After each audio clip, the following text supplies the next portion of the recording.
টানা দ্বিতীয় Copa America শিরোপা জয়ের পর ফ্রান্স দলে আফ্রিকান বংশোদ্ভূত ফুটবলারদের দিকে অশালীন মন্তব্য করে গান গেয়েছেন আর্জেন্টাইন বেশ কিছু ফুটবলার। তাদের মধ্যে ছিলেন আনজো ফার্নান্দেসও।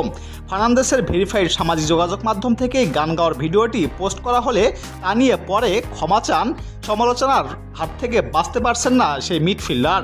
ফ্রান্সের সাবেক ফুটবলাররা তো সমালোচনা করছেনই, সঙ্গে অন্য দলের ফুটবলার ও খেলাটির বিশেষজ্ঞরাও করেছেন। তিনবারের বিশ্ব চ্যাম্পিয়ন এবার সমালোচনা করছেন হুগো লরিস। অবশ্য অন্যদের মতো তীক্ষ্ণ সমালোচনায় আর্জেন্টিনাকে তীরবিদ্ধ করেননি লরিস। তবে ফ্রান্সের সাবেক অধিনায়ক আর্জেন্টিনার কাছে কখনো এমনটা আশা করেননি। তাই আর্জেন্টিনাকে ভুল থেকে শিক্ষা নেওয়ার উপদেশ দিয়েছেন 2018 সালে বিশ্বকাপে ফ্রান্সকে বিশ্ব চ্যাম্পিয়ন করা এই অধিনায়ক। লরিস বলেছেন, উদযাপনে উন্মাদনা করা হয়েছে এটা কোনো বিষয় নয়, কারণ তোমরা গুরুত্বপূর্ণ একটা শিরোপা জিতেছ। যখন জিতবেন তখন দায়িত্ববোধ বেড়ে যায়।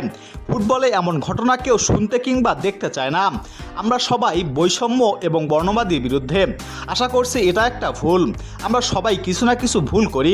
আশা করি তারা এটা থেকে শিক্ষা নেবে। আর্জেন্টিনাকে বর্তমান সময়ের ফুটবলারদের ব্র্যান্ড বা প্রতিচ্ছবি বলে লরিস আরও বলেন, দক্ষিণ আমেরিকা ও ফুটবল বিশ্বকাপে আর্জেন্টিনা এখন প্রতিচ্ছবি। শেষ 4 থেকে 5 বছর তারা মাঠে যা করেছে তার কৃতিত্ব পাওয়ার যোগ্য তারা। তবে যখন আপনি জিতবেন তখন অন্যদের সামনে দৃষ্টান্ত, বিশেষ করে শিশুদের কাছে।